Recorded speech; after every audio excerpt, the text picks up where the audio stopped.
नमस्कार दोस्तों, स्वागत है आप सभी का एक बार फिर से उत्कर्ष नर्सिंग क्लासेज के ऑनलाइन प्लेटफॉर्म के ऊपर। प्यारे दोस्तों, कल हमने मिलिट्री नर्सिंग सर्विस का एक महत्वपूर्ण सेशन वहां पे एडवर्टीजमेंट के रूप में आप लोगों से जो है आप लोगों के साथ में शेयर किया था। और मिलिट्री नर्सिंग सर्विस का जो ये एडवर्टीजमेंट आया है, एग्जाम के फॉर्म अभी आगे भरने स्टार्ट होंगे, तो उस वीडियो में काफी बच्चों की बहुत सारी क्वेरीज थी और बच्चे लगातार पूछ रहे थे। तो उनकी तमाम क्वेरीज को क्लैरिफाई करने के लिए आज का ये सेशन मैं आप लोगों के लिए लेके आया हूं। तो आज का ये जो सेशन है, इसके अंदर जो बच्चों की क्वेरीज हमें मिली है कमेंट बॉक्स के अंदर, जो एमएनएस का एडवर्टीजमेंट था उसमें कमेंट बॉक्स में बच्चे पूछ रहे हैं सर इसका सैलरी क्या है, कुछ बच्चे पूछ रहे हैं इसमें हाइट कितनी है, कुछ बच्चे पूछ रहे हैं एसएससी और परमानेंट क्या होता है सर, कुछ बच्चों ने पूछा इंटरव्यू कहां पर होगा, जगह क्या होगी, इसकी लोकेशन क्या होगी, जीएनएम स्टूडेंट अप्लाई कर सकते हैं कि नहीं कर सकते हैं, फाइनल ईयर का स्टूडेंट अप्लाई कर सकता है कि नहीं कर सकता है, एग्जाम के सेंटर सर कहां पे होंगे, और 12th में फिजिक्स केमिस्ट्री और बायोलॉजी की रिक्वायरमेंट है या नहीं है। ये तमाम तरह की क्वेरी जो है वो हमें बच्चों से मिली है, जो कि वीडियो के अंत में कमेंट बॉक्स में कई बच्चों ने लिखी है। और बच्चों की इन तमाम क्वेरी को सॉल्व करना हमारी जो है नैतिकता है, हमारी जिम्मेदारी है, और इसी जिम्मेदारी को निभाते हुए आज का ये सेशन मैं आप लोगों के लिए लेके आया हूं। तो एमएनएस की वैकेंसी को लेके आप में से किसी भी बच्चे का ये क्वेरी हो सकता है, तो सभी लोग बड़े ध्यान से इस वीडियो को सुनिएगा। और ये जितनी भी क्वेरीज है इनको मैं यहाँ पे आप लोगों के साथ में डील करने वाला हूं, ताकि जो मिलिट्री नर्सिंग सर्विस का ये एग्जाम है उसमें बिना किसी सोच विचार के आप एग्जाम को अच्छे से दे सके।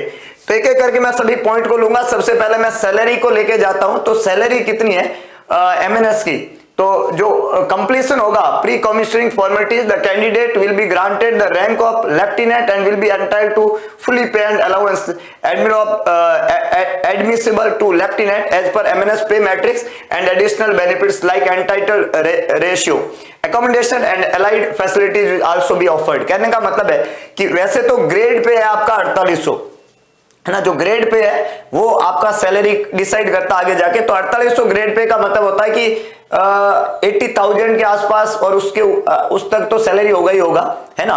जैसे अब नर्सिंग ऑफिसर की बात करें जो एम्स के अंदर होता है 4600 ग्रेड पे होता है, और सीनियर नर्सिंग ऑफिसर का 4800 ग्रेड पे होता है। तो तकरीबन 4800 ग्रेड पे रहता है। और इसके अलावा यहाँ पे साफ साफ लिखा हुआ है पे मैट्रिक्स के अलावा एडिशनल बेनिफिट्स जो कि मिलिट्री के अलग से रहते हैं, एकोमोडेशन का रहता है, एलाइड फैसिलिटीज रहती है, तो ये सभी तरह का मिला के जो है पे स्केल आपका रहता है। तो 80 प्लस मान के चलो कि इतना आपका इसका सैलरी रहता है। तो जिन बच्चों को सैलरी को लेके था तो बहुत सैलरी है बच्चों, ये तो आपका मतलब क्वेश्चन मार्क होना ही नहीं चाहिए। एमएनएस बहुत अच्छी सैलरी देता है, आप तो फॉर्म भर के सेलेक्ट होने पे फोकस करो, सैलरी बहुत जबरदस्त मिलने वाली है, इसमें कोई दो राय आपको नहीं होनी चाहिए। दूसरा, कुछ बच्चों का क्वेरी था हाइट कितना होना चाहिए, है ना, कुछ बच्चों का क्वेरी था एमएनएस में हाइट कितनी होती है। तो वैसे तो इसमें लिखा हुआ है कि फिजिकल फिटनेस में जो मेडिकल फिटनेस है वो असेस किया जाएगा मिलिट्री स्टैंडर्ड के अनुसार, मिलिट्री अथॉरिटीज के अनुसार, अथॉरिटीज डिसाइड करती है।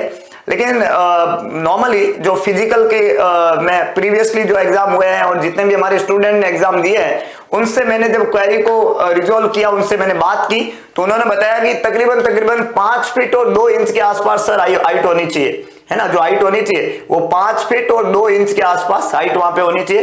तो 5 फीट का मतलब होता है बच्चों 150 सेंटीमीटर, और 1 इंच में 2.5 होता है, तो 2 इंच में 5 सेंटीमीटर, तो लगभग 155 सेंटीमीटर जो है वो हाइट का एक क्राइटेरिया जो मुझे जो है सुनने में आया वो मैं आप लोगों तक बता सकता हूं कि ये हाइट का एक क्राइटेरिया है। बाकी जब आप फिजिकल एग्जामिनेशन के लिए जाओगे तो वहां पे आपको मिलिट्री स्टैंडर्ड के अनुसार वो बता देंगे अगर कोई चेंजेस हुआ तो। लेकिन अभी सूत्रों के हवाले से जो मेरी खबर है वो खबर कह रही है कि 155 ये हाइट आपका होना चाहिए, ऐसा मिलिट्री के गाइडलाइन के अनुसार वहां पे बोला जाता है, जिसमें 5 फीट मतलब 150 सेंटीमीटर और 2 इंच के अंदर 1 इंच में आपको सभी को पता है 2.5 सेंटीमीटर होता है। ठीक है बच्चों।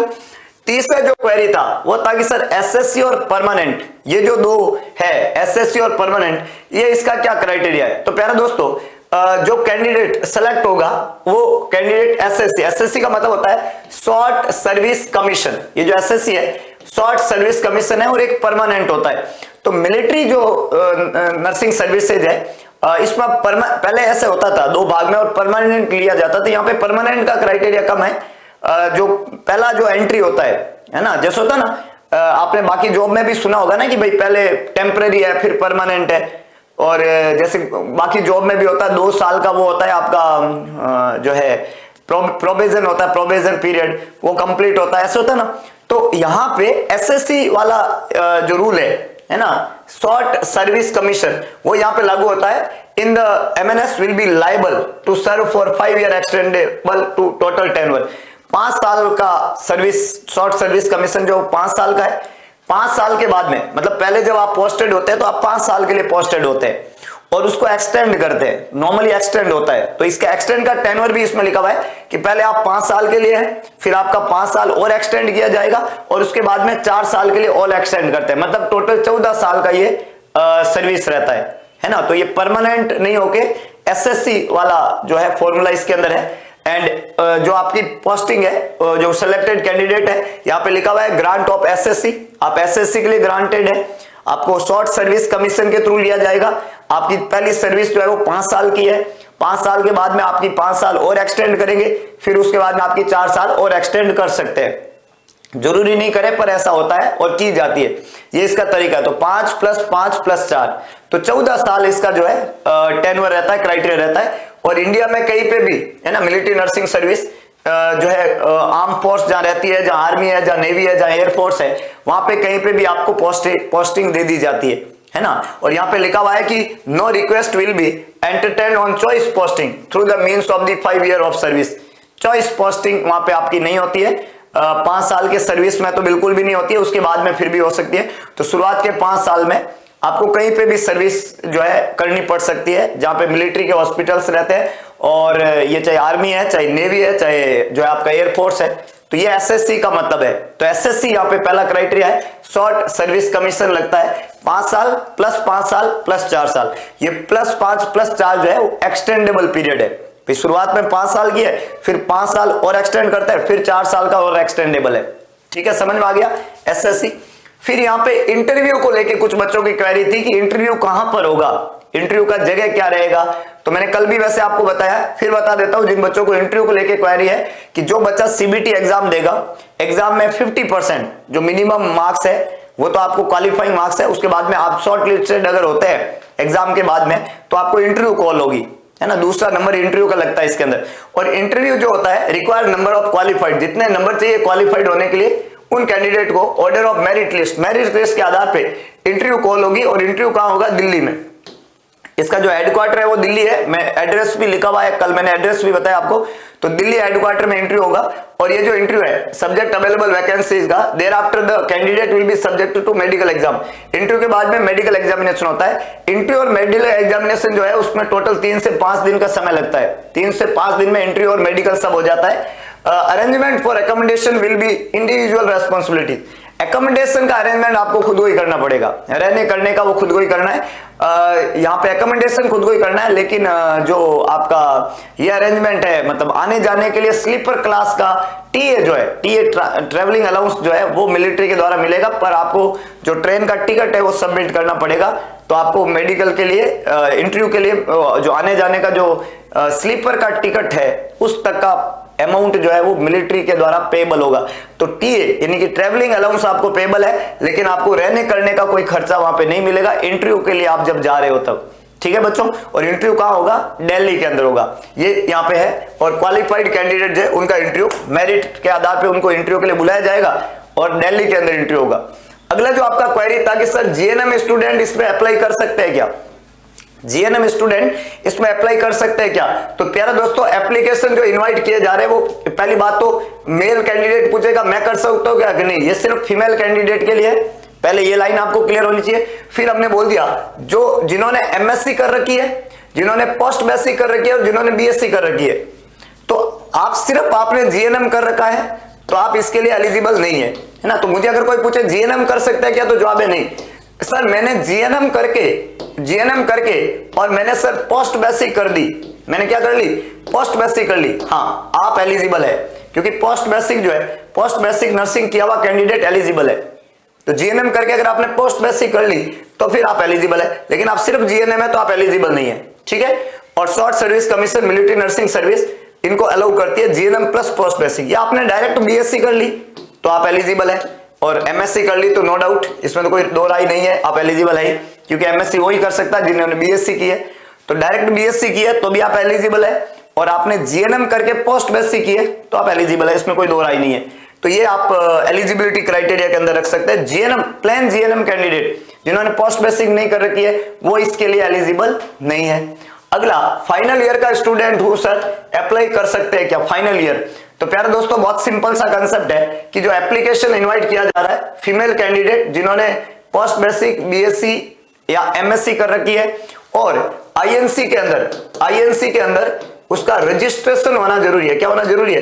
रजिस्ट्रेशन होना जरूरी है। या और साथ में जो भी स्टेट नर्सिंग काउंसिल है, जैसे मैं राजस्थान से हूं तो आरएनसी, बाकी कोई भी आपकी स्टेट नर्सिंग काउंसिल जो है, स्टेट नर्सिंग काउंसिल, उसका रजिस्ट्रेशन सर्टिफिकेट आपका होना चाहिए, है ना। ये कहने का मतलब है कि आपके पास में आरएन और आरएम, रजिस्टर्ड नर्स और रजिस्टर्ड मिडवाइफ, ये जो हमारे नंबर होते हैं वो होने चाहिए। वो है तो आप इस एग्जाम में सिलेक्शन के लिए एलिजिबल है। हाँ, आप इस एग्जाम के क्राइटेरिया में सेलेक्ट होते हैं और आपको नौकरी तभी मिलती है जब आपके पास में आरएन आरएम नंबर हो। तो आप 4th ईयर के कैंडिडेट है तो आप एग्जाम देके आप सेलेक्ट होते हैं तो आपको जॉब नहीं मिलेगी, क्योंकि आपके पास में रजिस्ट्रेशन नंबर का होना जरूरी है। तो मैं अप्लाई कर सकता हूं क्या?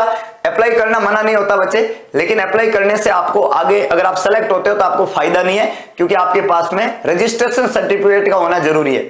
आप अगर रजिस्टर्ड है, रजिस्टर्ड सर्टिफिकेट अवेलेबल है तो ही आपको सेलेक्ट किया जाएगा। ये इंटरव्यू में चेक होगा आपका रजिस्ट्रेशन सर्टिफिकेट वगैरह, ये सब आपके होने चाहिए साथ में, क्योंकि फॉर्म तो आपको ऑनलाइन भरना है, फिर एग्जाम देना है, फिर आप इंटरव्यू के लिए जाएंगे, तो आपका रजिस्ट्रेशन होना वहां पे जरूरी है।